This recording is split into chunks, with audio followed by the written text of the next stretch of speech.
Ah, ini Cak, hari ini saya nak bincang tentang nak pemilihan saham. Itu saham yang memberi keuntungan. Untung. Yang beri untung. Dan cara macam mana kita nak buat pilihan. Saham-saham yang beri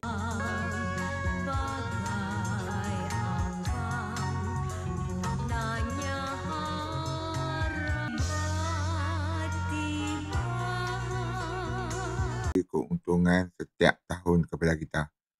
Sebelum tu, saya nak tunjuk, kongsi bagaimana keistimewaan kita beli saham. Okey. Beli saham ni, dia ada dua sumber untuk beri keuntungan kepada kita. Okey. Pertama ni ialah kita simpan saham tu dan tak jual dengan misalnya tak naik, harga kekal, harga macam tu. Bagi syarikat-syarikat yang memberi keuntungan, dia akan beri profit sharing, mana kongsi keuntungan syarikat tu kepada pemegang saham. Ini kita akan dapat satu. Ikut syarikat lah. Ikut syarikat dan banyak mana. Yang kedua ialah jika harga saham tu naik.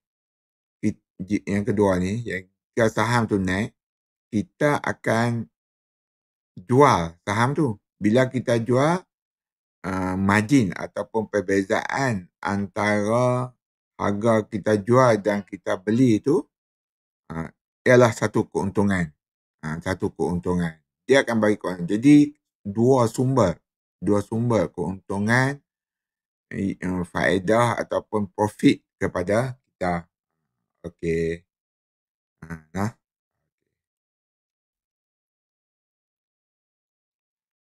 EPS.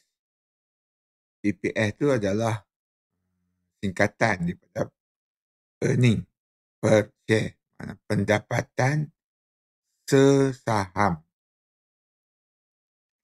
Lepas tu,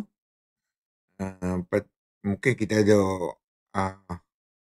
pusing di kepala kita, dari mana datangnya EPS ni? Dari mana? Mungkin bertanya dari mana saya ambil EPS ni? Okey.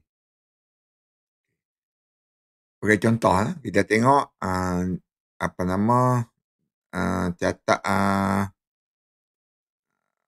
kita graf ataupun graf satu syarikat lah. Saya ambil syarikat Matang sebagai contoh. Matang. Di sini, Matang ni satu syarikat. Okey. Dia bagi untung.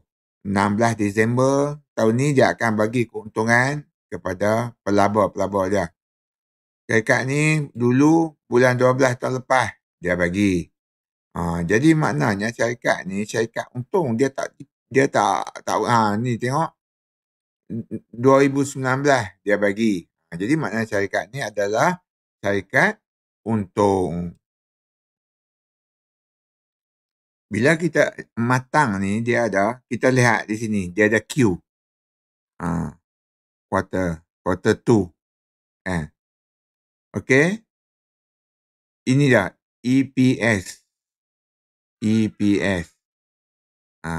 Sini ada EPS. Jadi makna ada kurang-kurangnya. Jadi saya akan pilih 0.01 atau titik 01. Maknanya kalau dah 1 tu saya ambil lah. Saya ambil. Apa-apa ambil, kita tengok. Lepas tu kita kena study lagi. Bukan bila kita ambil tu takat tu saja. Kita kena study lagi. Ada keuntungan dia. Bukan boleh percaya ketang tu je. Itu sebagai satu indikator atau signal saja. Macam kita bawa motor atau kereta, signal dia boleh bagi. Tapi kita kena tengok juga kereta tu nak corner sebelah mana, kiri ke kanan. Kadang-kadang dia lupa tutup signal. screener bagi belah kanan, dia corner belah kiri. Sudah. Jadi kita tak boleh percaya 100% tak boleh. Okey. Saya gunakan stock screener. Stock screener. Saya langgan pun. Okey. Di sini banyak. Banyak. Ada EPS lah, ada ROE, PE lah, macam-macam ada. Semua ni dividend yield lah. PSR, apa nama, dividend ni, apa nama, profit, ni apa semua ni, saya pun tak ingat, kena tengok volume dan sebagainya ni. Jadi saya sini saya ambil cara ringkas lah, nak ambil cara ringkas, saya ambil, saya bubuh titik atau 0.01. So saya tak tinggi tu ikut suka lah. Di sini pun ada banyak lagi, boleh syariah compliant lah, apa semua. Okay, banyak. Tapi saya pilih itu je cara mudah. Kita screenkan dia. Kita akan dapat 650 counter yang EPS dia satu ke atas. Bukan 0.01. 001 dia di sini. Jadi banyaklah 650 counter yang dia tayang kat kita, kata dia akan bagi dividen, keuntungan, profit sharing. Tengok. Paling tinggi profit sharing dia bagi dalam ni lah, dalam 650 ni ialah Alliance. Mana insurans kot dia ni. Insurans dia bagi 271.40 EPS. Banyak lah. Kemarin kita tengok sikit apa dia katakan EPS. Saya carilah dalam net ni. Pemahaman di atas. Arai dua pemahaman di atas, kita boleh membuat kesimpulan apa yang EPS atau apa yang juga dirujuk sebagai pendapatan sesaham. EPS adalah nisbah kewangan yang mengukur jumlah pendapatan bersih yang diperolehi dalam setiap saham tertunggak. EPS adalah perwakilan jumlah wang yang akan diterima oleh pemegang saham pada setiap saham. Okey, itu di sini adalah apa yang dapat dalam ni lah yang diberi oleh orang lebih pakar. Jadi lebih ringkas ialah EPS ni adalah jumlah wang lah, duit yang akan diberi keuntungan yang diterima oleh pemegang saham pada setiap tahun. Setiap tahun dia akan bagi keuntungan dalam bentuk duit ataupun dalam bentuk right issue dan sebagainya. Jadi ini ialah dia katakan EPS. Okey. Okey, jom kita tengok sikit ringkasan tentang aktiviti syarikat matang ni. Okey, kita minta dia baca sikit. Pengurus Berhad adalah sebuah syarikat pegangan pelaburan yang berpangkalan di Malaysia yang menyediakan perkhidmatan pengurusan kepada kumpulan matang. Kumpulan terlibat terutamanya dalam perdagangan tandan buah segar, BTS, yang dituai daripada kelapa sawit, pengurusan ladang perladangan dan perkhidmatan pemegangan pelaburan hartanah. Kumpulan matang memiliki estet matang yang terdiri daripada pelbagai tanah pertanian yang terletak di dalam daerah Ledang dan daerah Segamat, Johor, Malaysia, yang menempatkan operasi perladangan kumpulan. Sebahagian besar pendapatan kumpulan diperolehi daripada jualan BTS di pasaran Malaysia. Selain itu, kumpulan memiliki beberapa unit bangunan sesebuah di kawasan perindustrian Larkin, juga dikenali sebagai kawasan perindustrian Dato' On, di Johor Bahru, Johor, Malaysia. Hartanah ini disewakan kepada penyewa berbilang untuk pendapatan sewa. Anak-anak syarikat Matang Berhad ialah Matang Holdings Berhad dan Matang Realty SDNB HD. Apa kita tengok ni, jom. Ini banyak lah. Tapi boleh lah untuk kita tengok. Tapi sebelum tu kita tengok sebelum graf, kita tengok ni dia. Laporan tahunan syarikat. Laporan tahunan syarikat. Okey, kalau kita tengok laporan ni, laporan tahunan. Okey, kita tengok laporan tahunan syarikat suku tahun. So, inilah setiap 4 bulan. Atau kita tengok tahunan. Okey. Tahunan ni kita tengok, ni ialah pendapatan dia. Hasil dia. Ini ialah bersih. Pendapatan bersih dia. Ni. Jadi setelah tolak apa semua, dia akan dapat banyak ni. Start daripada 2017 sehingga 2016. 2021. Maknanya dia masih untung syarikat ni. Jadi syarikat ni memang syarikat untung lah. Syarikat untung. Tiap-tiap tahun boleh kata untung lah. Tiap tahun 17, 18, 19, 20, 21. Dia untung. Okey.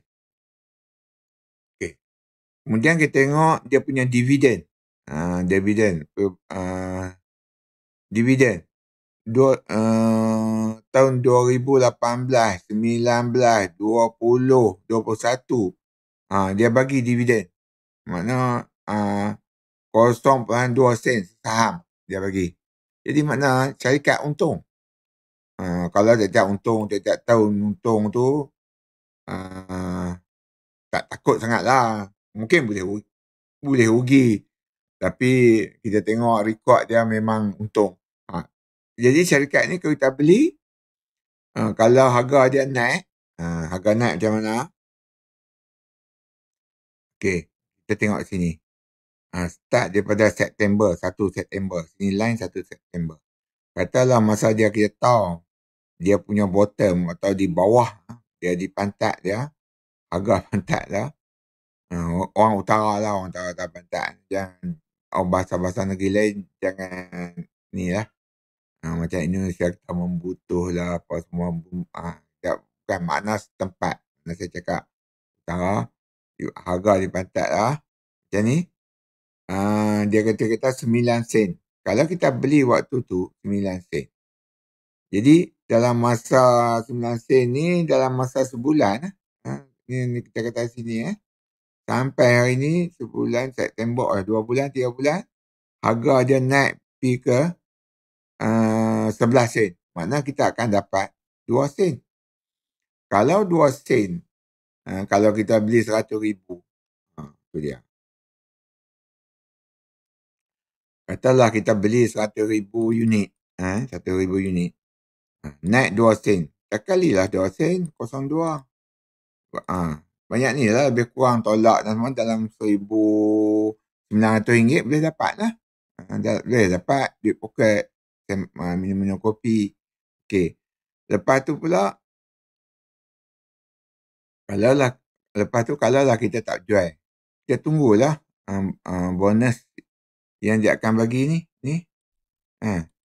Sikit lah, tak sampai 5 sen pun. Okey, kita kata kita ada 100,000 unit. 1,000 saham. Kali dengan 0.02. 2%. Jadi dapatlah RM200. RM200 kalau kita tak jual. Jadi RM200 daripada 100,000 unit tu. Kalau kita jual, macam tadi lah. Jadi makna 2 channel untuk keuntungan. Satu ialah kita jual margin, jual beli tu. Yang kedua ialah keuntungan atau faedah tahunan yang dia bagi syarikat tu. Kalau ada setengah syarikat tu yang lebih tinggi lagi, dia bagi lebih tinggi. Ada macam-macam. Okey. Sekarang ni kita nak tengok bagaimana harga saham tu turun paling rendah dan paling tinggi. Paling rendah. Bagaimana kita nak tahu harga saham tu paling rendah dan paling tinggi? Paling rendah dan paling tinggi. Dan paling tinggi. Dia kena, jadi kita nak paling rendah tu payah dapat lah. Kadang-kadang harga waktu ni macam lain. Tapi kita ambil harga average ataupun purata paling rendah. Yang terdekat dengan kita lah. Yang terdekat. Kemudian kita perlu pantau melalui graf atau charting. Yang ni kita pantau melalui graf dan cat. Cat. Mana kita nak pantau? Okey, di sini kita tengok graf. Graf kita tengok. Yang ni dia bagi dekat bulan ni je. Saya ambil kat bulan ni. Jadi, kita kata kita nak tengok, kita tengok dululah. Dalam masa sini dalam masa 5 tahun. Kalau setahun kat ni. Tu. Kalau setahun, paling rendah, kita tengok sini. Okey. Paling rendah. Kalau masa setahun, kita tengok paling rendah sini. Dia berapa? 75 sen. Paling rendah. Paling tinggi sini setahun. Mana tak boleh dapat pun. Kali tu je kan. 139. 1340 lah. Okey. Ni paling tinggi. Paling tinggi. Jadi paling rendah, paling tinggi. Jadi kan kita nak beli, bila kita nak tunggu dia paling rendah. Sedangkan dia ni tengok harian duk naik saja. Okey. Jadi kita kena ambil cara purata. Kita tengok di sini sampai ni. Cuma anggaran. Agak-agak paling rendah. Jadi paling rendah kita tengok sini. Kita tengok ni di sini. Paling rendah ialah paling tinggi saya kira purata lah. Purata. Kita ambil purata.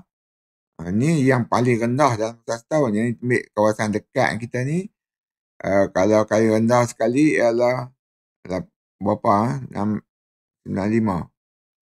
Kita ambil sini. Ambil sini. Kita ambil sini harga dia. Tengok sini. 9 sen. 9 sen. Paling rendah lah. Start daripada bulan Julai hari tu. Habis kurang ni lah paling rendah. Jadi kalau lah harga tu turun dalam 9 sen. Syok lah kita beli. Kalau tak boleh pun 9,5 ke. Boleh kita beli. Tapi dia akan naik tinggi macam ni. Yang ni hak paling tinggi dalam masa tu. Tapi kalau lah kita kata kita tak mahu setahun, kita nak tengok 5 tahun. Kita tekan 5 tahun. 5 tahun paling tinggi, paling rendah. Tu dia. Jadi aku nak beli harga 5 tahun yang paling rendah ialah 55 sen. 55 sen. Pakai tak dapat. Bila? Ni pun berlaku pada tahun 2020. 2020 dulu. Lepas tu tak dapat lah. Dia dapat tahun ni je. Kali tu je paling rendah. Lepas tu dia dapat sini. Kira average lah. Average kita tengok banyak turun dekat ni. Jadi dia turun dekat 65 sen. 65 sen lah kita kata 65 sen. Yang tu. Jadi nak dapat 65 ni bila? Kalau dekat tahun yang terdekat memang tak dapat lah. Tak dapat. So kita agak-agak lah. Sebab tu saya kata kena agak-agak. Dalam harga dia tu. Kita tengok cat yang dekat ni dalam tahun 2021 ni setahun lah. Kita ambil setahun. Harga dia macam ni. Dia duk turun macam ni. Lepas tu sebab tu yang dia duk kata ekonomi lah apa semua. Pasal ni lah tekanan ekonomi. Kalau tak ada berniaga tapi kapal sawit ni laku kot. Tak tahu lah macam. Ni dia tengok. Kita akan dapat di sini. Sini. Dalam 75 sen. 75 sen lah. 75 sen sini. Jadi kalau kita nak beli, semua susah ni. Dapat baik lah. Kita beli lebih kurang ni lah. Dalam 9 sen. 9 sen. Okey. Itulah sebuah ringkas. Ini saya tunjuk beberapa senarai yang saya ambil lah. Tapi ni saya ambil bawah 15 sen. Bawah 15 sen. Dan secara rata tengok yang ni DPS. Ini yang beri yang ada profit earning lah. EPS. Citah nombor 2. Mflag. Matang tadi. Luster. Icon. Aegis. BC Mall. Marco. Barakah. Zilan. JK Land. BAT. LNG. CRG dan Ernest. Yang ni yang saya, dalam senarai saya lah. Yang senarai. Okey. Setakat ni dulu pengenalan. Lepas ni saya akan kongsi satu persatu saham-saham kaunter-kaunter yang ada profit, maknanya memberi keuntungan atau memberi EPS, memberi dividen. Memberi dividen. Okey. Assalamualaikum.